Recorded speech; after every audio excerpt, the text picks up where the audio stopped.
Hello friends, welcome back to our channel. कैसे हो आप सब? आई होप आप सब अच्छे होंगे। और आप सभी का आज की बोर्ड परीक्षा का जो गणित विषय का पेपर है जो कि आज आपके संपन्न हुआ है, वो पेपर भी अच्छे से हुआ होगा। और मैंने जो मॉडल पेपर बताए थे उसमें से कई सारे प्रश्न आपकी बोर्ड परीक्षा के पेपर में आए थे। तो आप सभी प्यारे विद्यार्थियों की रिक्वेस्ट को ध्यान में रखते हुए लेकर आ गया हूँ बोर्ड परीक्षा 2025 के गणित विषय के पेपर का संपूर्ण सॉल्यूशन। तो चलिए क्लास शुरू करते हैं। देखें, सबसे पहले भाग ए के तहत आपके बहुवैकल्पिक प्रश्न थे। पहला प्रश्न था पहले का, वो था 400 के अभाज्य गुणनखंडों की घातों का योगफल कितना है। तो 400 के जो अभाज्य गुणनखंड होते हैं वो होते हैं आपके 2 की घात 4 गुणा 5 की घात 2। तो घातों का योगफल था वो 4 + 2 यानी कि 6 था। ठीक। दूसरा, यदि बहुपद 2x² + x + k का एक शून्यंक 3 है तो आपको k का मान निकालना था। यानी जहां पर x है वहां पर आपको कितना रखना था? 3 रखना था। तो k का मान कितना आ रहा था? -21। ठीक है। तीसरा, एक दो अंकों की संख्या में इकाई का अंक x है और दहाई का अंक कितना है? y है। तो वह संख्या कितनी है? तो वह संख्या क्या होगी? देखो, इकाई का अंक x बोल रहा है, इकाई का अंक x है, दहाई का अंक y है, तो 10y + x, 10y + x यानी ऑप्शन नंबर ब। चौथा है, यदि त्रिभुज ABC और त्रिभुज DEF दोनों कैसे हैं? आपस के अंदर समरूप है। तो AB = 10 सेंटीमीटर, DE = 8, तो BC अनुपात EF कितना होगा? तो दो त्रिभुज बना के जब आप इसका अनुपात निकालोगे तो वो आएगा आपके 5:4, यानी कि 10/8 आएगा और वो कितना होगा? 5:4 होगा।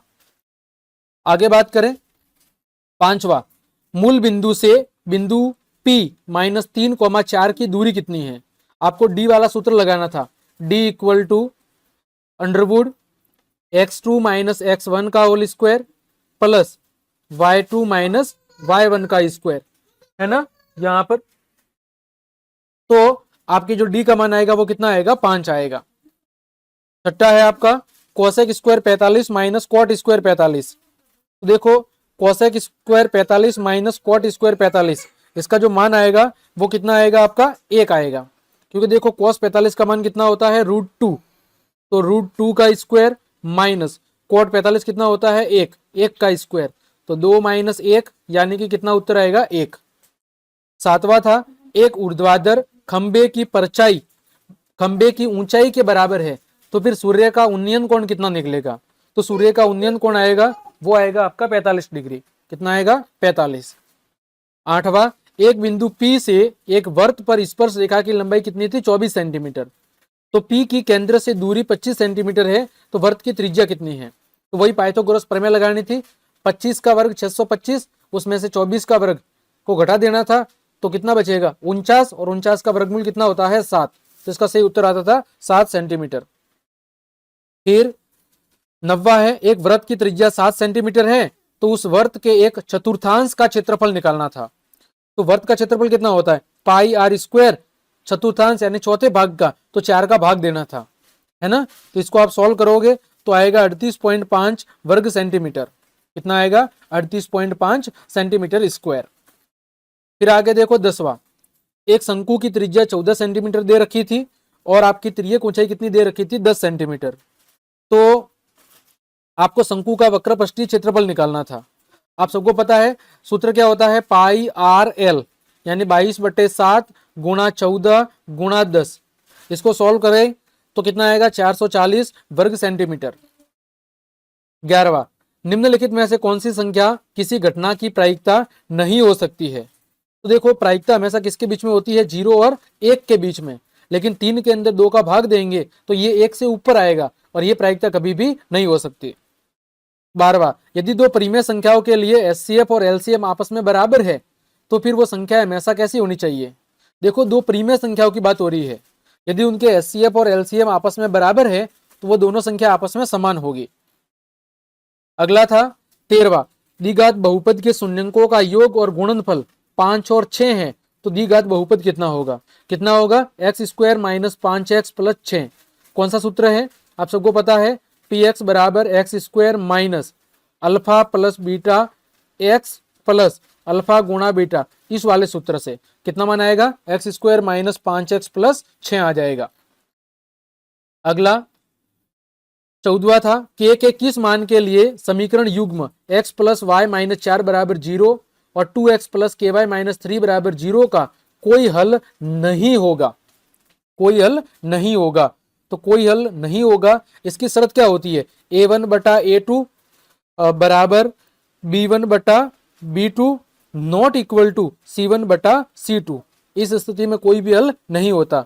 तो यहां पर जो k का मान निकल कर आएगा वो आएगा आपका 2। कितना आएगा, k का मान निकल आएगा वो आएगा 2। 15वां देखो, आपके सामने दो चित्र दिए गए थे। तो यहां पर कोण ए किसके बराबर था, कोण ए आपका कोण डी के बराबर है 50 डिग्री।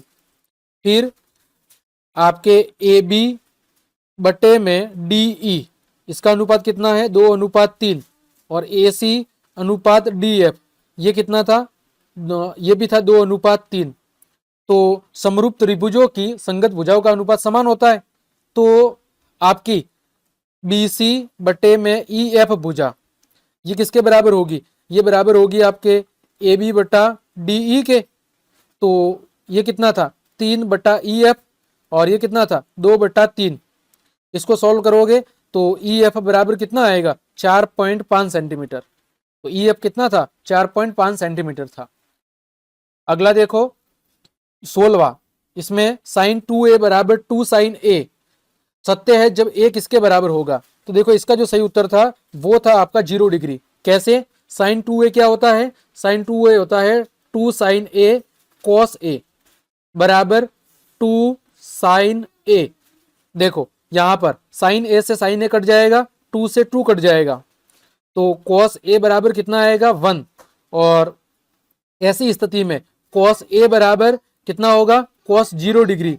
कॉस से कॉस कट जाएगा, a बराबर कितना आ जाएगा 0 डिग्री। ऑप्शन नंबर 1 आपका सही जवाब था। आगे देखो आपका 17वां, कॉस a बराबर 12/13 था। तो आपको किसका मान निकालना था, साइन a का मान निकालना था। तो साइन a का मान कितना आएगा 5/13। कैसे निकालते, साइन स्क्वायर थीटा बराबर क्या होता है 1 माइनस कॉस स्क्वायर थीटा। तो यहाँ पर साइन स्क्वायर a का मान निकालना था। तो साइन स्क्वायर a बराबर 1 minus cos square a। Cos square की जगह क्या रखना था, 12/13 को होल स्क्वायर। इसको जब आप सॉल्व करोगे तो 5/13 आएगा। अगला 18वां, क्या निकालना था, एक घड़ी की मिनट की सुई के द्वारा 5 मिनट में केंद्र पर अंतरित कोण कितना होगा। तो देखो एक घड़ी है वो 5 मिनट में कितना घूमती है, तो 360/60 डिग्री, यानी थीटा का मान यहाँ पर कितना होगा 6 डिग्री, है ना। 5 मिनट में कितना घूमेगी, तो 5 मिनट के अंदर उसका जो घूमना होगा 5 मिनट में वो होगा 6 गुणा 5 यानी कि 30 डिग्री। कितना होगा 30 डिग्री। 1 मिनट में 6 डिग्री घूमती है तो 5 मिनट में कितना घूमेगी 30 डिग्री घूमेगी। दूसरा, निम्नलिखित प्रश्नों में रिक्त स्थानों की पूर्ति करते हुए उत्तर पुस्तिका में लिखना था। पहले प्रश्न के अंदर समांतर श्रेणी है, उसमें a का मान कितना होगा। तो इसमें अंदर आप जब a का मान निकालोगे तो कितना आएगा, a का मान आएगा वो आएगा आपका 14, है ना। a का मान कितना आएगा, a का मान आएगा आपके 14 आ जाएगा। फिर बिंदु P 7,-3 और बिंदु Q 3,9 के मध्य बिंदु के निर्देशांक निकालने थे। वो कितने आते, 5 और 3। तीसरे के अंदर आपको वैल्यू रखनी थी इन सब की और सॉल्व करना था। तो साइन 60 की वैल्यू कितनी होती है, √3/2। कॉसेक 60 की 2/√3। कॉस 30 की √3/2 और सेक 30 की 2/√3। कितना उत्तर आता, 1 + 1 यानी 2। यहाँ पर कितना लिखना था, 2 लिखना था। आगे देखो चौथी खाली जगह के अंदर क्या करना था, ठोस गोले का व्यास 14 सेंटीमीटर है तो r बराबर कितना होता है 7 सेंटीमीटर। संपूर्ण पृष्ठीय क्षेत्रफल 3πr²। जब इसको रख के आप हल करते तो कितना आता, 462 वर्ग सेंटीमीटर। पांचवे के अंदर बहुलक निकालना था तो सबसे ज्यादा बार कौन आ रहा है 4। छठे के अंदर क्या करना था, वर्ग चिन्ह छतरा दे रखा है, ऊपरी सीमा 24 है तो 24 प्लस निचली सीमा माना x बटे में 2 बराबर 17। इसको सॉल्व करते x का मान कितना आता है 10। तो यहां पर कितना लिखना था, 10 लिखना था। तीसरा प्रश्न देखो, तीसरा प्रश्न था आपका वो था, तीसरा प्रश्न था वो था आपका अति लघु उत्तरात्मक प्रश्न। ठीक है, पहले प्रश्न के अंदर वृत्त की त्रिज्या 14 सेंटीमीटर है, चाप की लंबाई 22 सेंटीमीटर है, तो उस चाप के द्वारा केंद्र पर अंतरित कोण निकालना था, है ना। तो यहां पर जब हम डिग्री के अंदर इसका कोण निकालते तो डिग्री के अंदर इसका जो कोण आता है ना, वो कोण कितना आता, 90 डिग्री, है ना। चाप की लंबाई वाला सूत्र लगाना था और इसका मान निकालते तो वो यहां पर कितना आता था, अंतरित कोण आपका आता, वो आता 90 डिग्री, है ना। देखो यहां पर अगर मैं आपको सॉल्व करके भी बताना चाहूं तो बता सकता हूं। देखो एल बराबर कितना दे रखा है यहाँ पर 22 सेंटीमीटर, फिर है आर बराबर कितना है 14 सेंटीमीटर, है ना। तो 22 बराबर कितना होता, 14 गुणा थीटा, तो थीटा का मान कितना आता, थीटा का मान आता 11/7 रेडियन, है ना। इसको किसमें बदलते, डिग्री में, तो डिग्री में बदलेंगे तो कितना आएगा, तो डिग्री में आएगा 11/7 गुणा 180/में पाई। इसको जब हम सॉल्व करेंगे तो हमारा थीटा कितना आता, 90 डिग्री। दूसरे के अंदर एक घन का संपूर्ण पृष्ठीय क्षेत्रफल 864 वर्ग सेंटीमीटर है, तो इसके एक फलक का संपूर्ण पृष्ठीय क्षेत्रफल ज्ञात करो। तो घन का संपूर्ण पृष्ठीय क्षेत्रफल क्या होता है, 6 भुजा स्क्वायर बराबर 864, तो ए स्क्वायर बराबर कितना होता, 864/6। तो यहां पर ए का मान कितना आता, 144, ए स्क्वायर का मान, ए का मान आता 12 सेंटीमीटर। फिर तीसरा, बारंबारता बंटन का क्या निकालना था, माध्यक निकालना था। तो यहां पर माध्यक हम कैसे निकालते, देखो यहां पर बारंबारता की सबकी योग करते, तो यहां पर बारंबारता के योग करते तो एन का मान कितना आता, यहाँ पर एन का मान आता 24, n/2 कितना आता 12, है ना। और 12 कौन सी संची बारंबारता में आता है, तो 13 के अंदर, यहां पर आप चाहे तो इसका योग कर सकते थे। यहाँ पे 6, इधर कितना होता 13, इधर 18, यानी CF निकालना था, 6, 13, 18 और 24। फिर ये जो 12 है, ये 12 कौन सी बारंबारता में आता, इस वाली में, 13 वाली में, तो ये किसका मान किसके संगत में होता, 5 के संगत में, तो इसका जो माध्यक आता वो कितना आता, इसका जो माध्यक आता था वो आता था आपका 5। ठीक, आगे देखो चौथा, एक पासे को एक बार फेंकने पर 5 से बड़ा अंक आने की प्रायिकता। तो देखो पासे के ऊपर कितने अंक होते हैं, 1 से 6, 5 से बड़ा कितना होता है 6, तो 5 से बड़ा एक बार अंक आने की प्रायिकता कितनी होती, 1/6 होती, कितनी होती, 1/6। आगे देखो पांचवा, एक लंबवर्तीय शंकु और बेलन समान त्रिज्या और समान ऊंचाई के हैं। यदि शंकु का आयतन 66 घन सेंटीमीटर है तो आपको क्या निकालना था, बेलन का आयतन निकालना था। तो यहां पर देखो शंकु का आयतन क्या होता है, 1/3 पाई आर स्क्वायर एच, और बेलन का आयतन क्या होता है, पाई आर स्क्वायर एच। तो सबसे पहले जो बेलन के अगर मैं आयतन की बात करूं तो बेलन का आयतन कितना होता, बेलन का आयतन है वो शंकु के आयतन का 3 गुना होता है। कितना होता है, बेलन का जो आयतन है वो शंकु के आयतन का 3 गुना होता है। तो आप डायरेक्ट लिख सकते थे बेलन का आयतन बराबर 3 गुणा 66, और ये कितना आता, ये आता आपका 198 घन सेंटीमीटर। कितना आता, 198 घन सेंटीमीटर। आपकी बुक के अंदर स्पष्ट रूप से दिया हुआ है कि जो बेलन का आयतन है वो शंकु के आयतन का कितना होता है, 3 गुना होता है। अगला छठा, आंकड़ों का क्या निकालना था आपको, माध्यक निकालना था। तो सबसे पहले हम क्या करते हैं, इनको आरोही क्रम के अंदर जमाते। तो आरोही क्रम के अंदर इसका क्रम क्या होता, 17, 18, 19, 20, 25, 27 और 29, है ना। अब देखो यहाँ पर कितने अंक है, 7, तो 3 इधर और 3 इधर, मध्य पद कौन सा होता, 20 होता, है ना। माध्यक n+1/2, तो यहाँ पर वो पद कौन सा है, चौथा पद, चौथा पद यानी कि यहाँ पर कौन सा होगा, माध्यक होगा 20। सातवां, एक खिलाड़ी राम और श्याम शतरंज का एक मैच खेलते हैं। यह ज्ञात है कि राम के द्वारा मैच जीतने की प्रायिकता कितनी है, 4/5, तो श्याम के जीतने की प्रायिकता ज्ञात करनी थी। तो कैसे करते, श्याम के जीतने की प्रायिकता बराबर 1 माइनस आपके राम के जीतने की प्रायिकता 4/5, तो श्याम के जीतने की प्रायिकता कितनी आती, 1/5 आ जाती। फिर आठवां, दो घन है, प्रत्येक की भुजा 2 सेंटीमीटर है, प्रत्येक की भुजा कितनी है, 2 सेंटीमीटर। तो संगत फलकों को मिलाकर एक ठोस घनाभ बनाया गया है, इससे प्राप्त घनाभ का आयतन। देखो दो घन को मिला रहे हैं तो जब घन को मिलाएंगे तो लंबाई कितनी हो जाएगी, दुगुनी हो जाएगी। तो अगली बार जो लंबाई होगी वो 2 + 2 यानी कि 4 सेंटीमीटर होगी। चौड़ाई कितनी होगी, चौड़ाई होगी आपकी 2 सेंटीमीटर और ऊंचाई कितनी होगी, वो होगी 2 सेंटीमीटर। तो हमें क्या निकालना था, घनाभ का आयतन। तो वॉल्यूम बराबर क्या होता, लंबाई गुणा चौड़ाई गुणा ऊंचाई। तो 4 × 2 × 2 यानी 16 घन सेंटीमीटर। कितना आता, 16 घन सेंटीमीटर। अगला 9वां, प्रथम 10 धनात्मक विषम प्राकृत संख्याओं का समांतर माध्य निकालना था। देखो पहली 10 धनात्मक विषम संख्या 1, 3, 5, 7, 9, 11, 13, 15, 17 और 19, इन सबका माध्यक निकालना था, सॉरी माध्य। तो राशियों का योग बटे राशियों की संख्या, राशियों का योग 100 आता, संख्या कितनी है 10, तो माध्य कितना आ जाता, माध्य आ जाता आपका 10। आगे देखो 10वां, एक थैले के अंदर आपकी 6 लाल और 7 सफेद गेंद है। एक थैले में से एक गेंद यादृच्छिक निकाला जाती है, तो निकाली की गेंद सफेद होने की प्रायिकता। तो देखो सफेद होने की प्रायिकता, तो वो सफेद कितनी है 7 और कुल कितनी थी 13, तो सफेद गेंद निकालने की प्रायिकता कितनी हो जाती 7/13।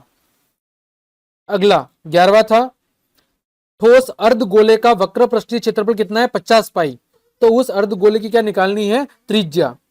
अब देखो अर्धगोले का वक्र पृष्ठीय क्षेत्रफल कितना होता है 2πr², और बराबर में कितना था 50 पाई। पाई से पाई कट जाता, 2 से 50 कट जाता 25 बार।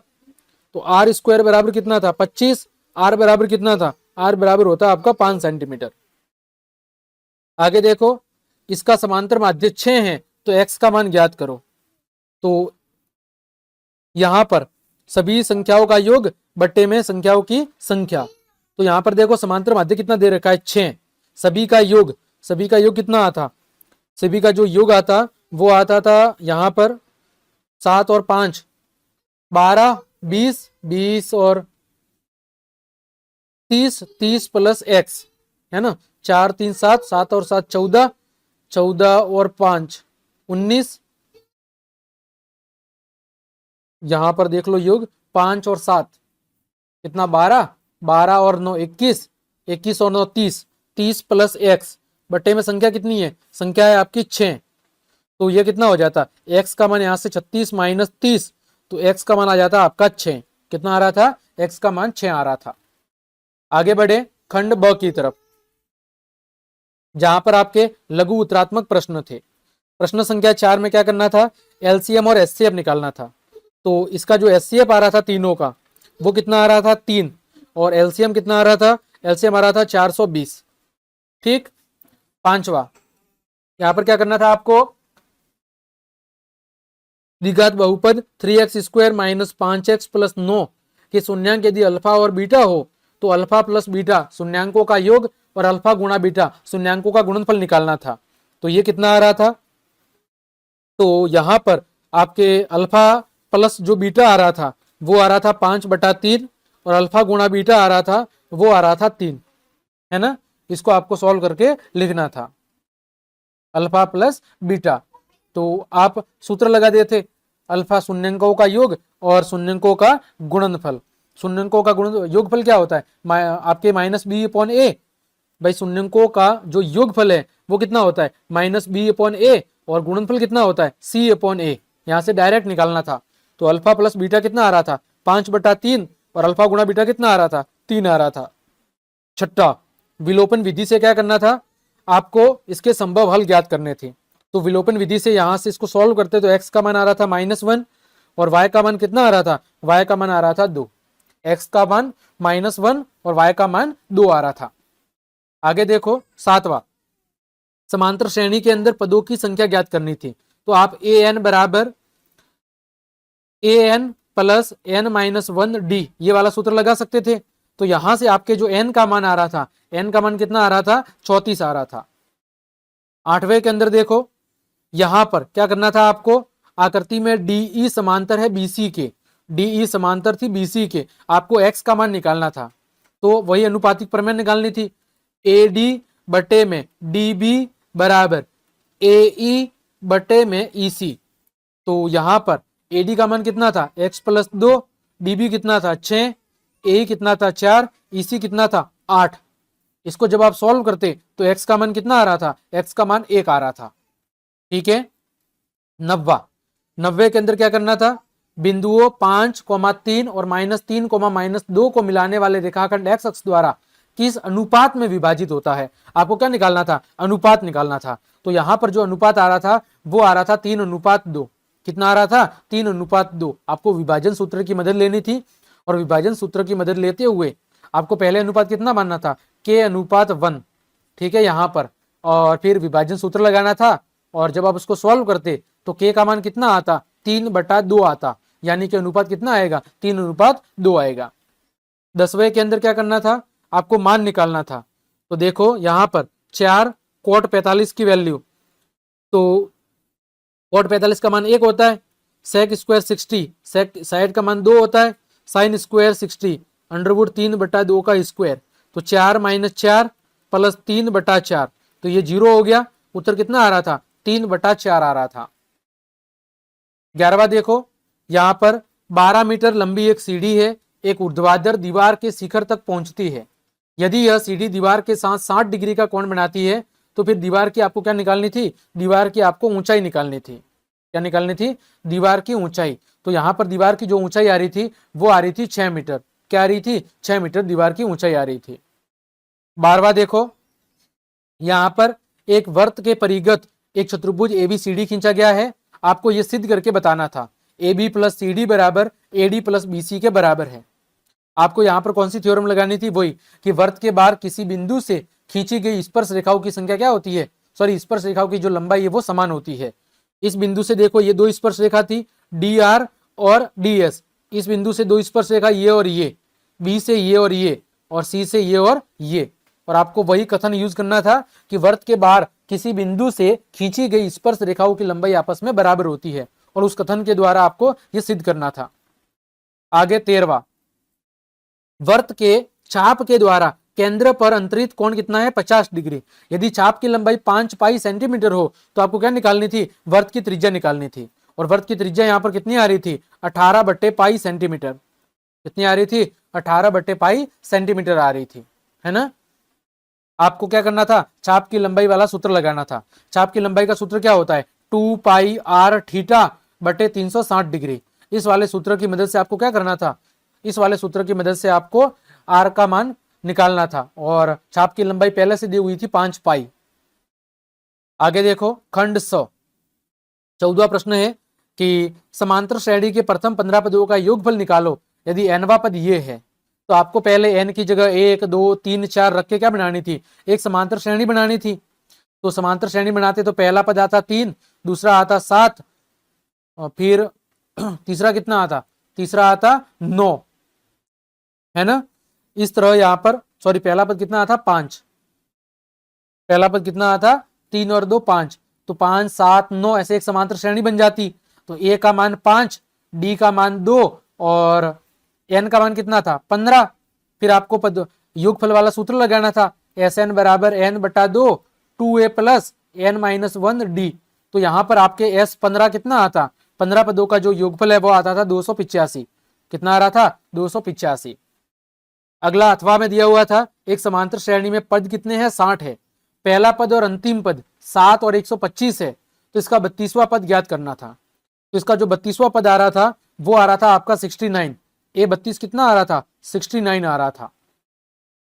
15वां, बिंदुओं 4,0 और 0,-8 को मिलाने वाले रेखाखंड को 4 बराबर भागों में विभाजित करने वाले बिंदुओं के निर्देशांक निकालने थे, है ना। तो यहां पर बिंदुओं के जो निर्देशांक थे वो क्या आ रहे थे, तो देखो यहां पर जैसे कोई पहला बिंदु लिया था Q, उसके निर्देशांक आते 3 और -2। फिर मैंने लिया, समझ लीजिए R, उसके निर्देशांक आ रहे थे 2 और -4। और तीसरा मैंने लिया C, उस सॉरी PQRS ले लो जो भी, उसके आ रहे थे 1 और -6। ये आपको निर्देशांक निकालने थे। अथवा में A के निर्देशांक ज्ञात करो, जहां AB एक वृत्त का व्यास है जिसका केंद्र ये है और B के निर्देशांक ये है। तो यहां पर AB केंद्र है वो क्या होगा, AB का मध्य बिंदु होगा, और मध्य बिंदु के यहां पर हमें निर्देशांक निकालने थे। तो वो कितना था, 3 और -10 आते थे। कितने आते थे, 3 और -10 आ रहे थे इसके मध्य बिंदु के निर्देशांक। है ना, क्योंकि यहाँ पर केंद्र के निर्देशांक दे रखे थे। तो एक के हमें क्या मानना थे, एक देखो जैसे ये है, हमें इस मध्य बिंदु के दे रखे हैं, है ना, केंद्र के 2 और -3, और इस बिंदु के दे रखे हैं 1 और 4। आपको इस वाले के निकालने थे, जैसे x और y। तो इस पहले बिंदु के जो निर्देशांक आते वो कितने आ रहे थे, 3 और -10 आते थे। आपको मध्य बिंदु सूत्र का उपयोग करना था। 16वें के अंदर आपको सिद्ध करके बताना था कि दो सकेंद्रीय वृत्तों में बड़े वृत्त की जीवा जो छोटे वृत्त को क्या करती है, स्पर्श करती है, स्पर्श बिंदु पर समद्विभाजित होती है। और अथवा में था, सिद्ध कीजिए कि बाह्य बिंदु से वृत्त पर खींची गई स्पर्श रेखाओं की लंबाइयां आपस में कैसी होती है, बराबर होती है। दोनों ही बिल्कुल सरल प्रमेय थी। मैंने जो भी मॉडल पेपर बताए थे उसमें कम से कम 3 से 4 बार इस प्रश्नों को सॉल्व करवाया था। आगे देखो 17वां, आपको क्या निकालना था, आपको यहाँ पर माध्य निकालना था। क्या निकालना था, माध्य। तो सबसे पहले आप क्या करते, यहाँ पर एफ एक्स निकालते, एफ गुणा एक्स। तो एफ गुणा एक्स कितना आता, ये आता 25, ये 48, ये कितना 63, ये 96, ये 54, ये 60 और ये 44, और इसका योग कितना आता, इसका योग आ रहा था 390। फिर माध्य बराबर क्या होता है, आपको पता ही है, माध्य बराबर राशियों का योग बटे राशियों की संख्या। राशियों को यहाँ पर सिग्मा एफ आई एक्स आई बटे में सिग्मा एफ आई। तो 390 बटे में यहाँ पर जो इसका योग था वो कितना आ रहा था, वो 50 आ रहा था। सिग्मा एफ कितना आ रहा था, सिग्मा एफ 50 आ रहा था। 390 में 50 का भाग देना था, कितना आएगा 7.8। माध्य कितना आ रहा था, 7.8 आ रहा था। अथवा में सेम टू सेम माध्य ज्ञात करना था, लेकिन अब की बार पी का मान ज्ञात करना था, है ना, क्योंकि माध्य दे रखा है 7, तो माध्य 7 दे रखा है। और यहाँ पर sigma f i x i, sigma f i x i वो कितना आ रहा था, 120 + 4p। और यहाँ पर सिग्मा एफ आई कितना आ रहा था, सिग्मा जो एफ आई है वो आ रहा था 20। देखो यहाँ पर एफ आई एक्स आई निकालना था, तो ये कितना होता 2, ये कितना होता 25, ये कितना होता 4p, ये होता 63 और ये होता 30। तो इसका जो योग था वो कितना आ रहा था, वो आ रहा था 120 + 4p, और इसका योग कितना आ रहा था, इसका योग आ रहा था 20। तो 120 + 4p बटे में 20, इसको हल करते तो p का मान कितना आ रहा था, p का मान आपका 5 आ रहा था। आगे देखो खंड द 18वां, दो संख्याओं के वर्गों का अंतर 180 है। छोटी संख्या का वर्ग बड़ी संख्या का कितना है, 8 गुना। तो दोनों संख्या ज्ञात करनी थी। तो दोनों संख्या कितनी आ रही थी, तो दोनों संख्या एक तो 18 और 12 थी, और दूसरी थी 18 और -12। ये दो संभावित आ रही थी, 18 और 12 या फिर 18 और -12। अथवा में दिया हुआ था, दो क्रमागत धनात्मक पूर्णांक ज्ञात करो जिनके वर्गों का योग 365 है। तो यहां पर एक संख्या आ रही थी x बराबर 13 और एक आ रही थी 14, है ना, दोनों संख्या क्या आ रही थी 13 और 14। आगे देखो 19 के अंदर क्या करना था, सिद्ध करना था। तो सिद्ध करने के अंदर यहाँ पर देखो 1 + sin थीटा, यहाँ और यहाँ पर 1 - sin थीटा। तो यहाँ पर जब आप एलसीएम लेते इसका तो क्या हो जाता, 1 - sin² थीटा। यहाँ पर देखो इसका एलसीएम लेते तो क्या हो जाता, 1 - sin² थीटा। तो ये कितना हो जाता, 2 बट्टे में 1 - sin² थीटा कितना होता, cos² थीटा, और cos का उल्टा क्या होता है, sec² थीटा। तो ये हो जाता 2 sec² थीटा। बिल्कुल सरल था। और यहां पर अथवा में था sin² theta cos theta plus cos³ theta plus tan theta sec theta बराबर sec थीटा। इसको सिद्ध करके बताना था। और यहां पर तो यहां पर आप क्या कर सकते थे, tan थीटा की जगह क्या लिखते, sin थीटा बटा cos थीटा, और फिर एलसीएम लेके इसको सोल्व करना था, है ना। तो आसानी से इसका सॉल्यूशन आ जाता था। 20वां, आपको क्या करना था, बारंबारता बंटन का माध्यक निकालना था। तो यहां पर जो माध्यक का फॉर्मूला है L + n/2 - CF बटा 2 गुणा H, वो वाला सूत्र लगाना था। तो इसका उत्तर कितना आ रहा था, इसका जो माध्यक आ रहा था वो आ रहा था आपका 32। कितना आ रहा था, 32 आ रहा था। और जो अथवा वाला है इसका जो बहुलक आ रहा था, बहुलक सूत्र कौन सा था, L + F1 - F0/2 F1 - F0 - F2 गुणा H। तो इसका जो बहुलक आ रहा था वो कितना आ रहा था, 21.5 आ रहा था। कितना आ रहा था, 21.5। तो प्यारे विद्यार्थियों, ये था आपके कक्षा 10 गणित विषय के पेपर का पूरा सॉल्यूशन। उम्मीद करता हूं आपको अच्छे समझ में आ गया होगा और पता भी चल गया होगा कि आपके कितने प्रश्न सही हो रहे हैं और कितने गलत हो रहे हैं। आप मुझे कमेंट करके जरूर बताना कि आपके कितने नंबर परीक्षा के अंदर आ रहे हैं। यदि आपको मेरी क्लास और ये मेहनत पसंद आई है तो फिर लाइक, कमेंट, शेयर और सब्सक्राइब जरूर कर दें। आज के लिए इतना ही, मिलते हैं अगली क्लास में, तब तक के लिए आप सबको जय हिंद, जय भारत।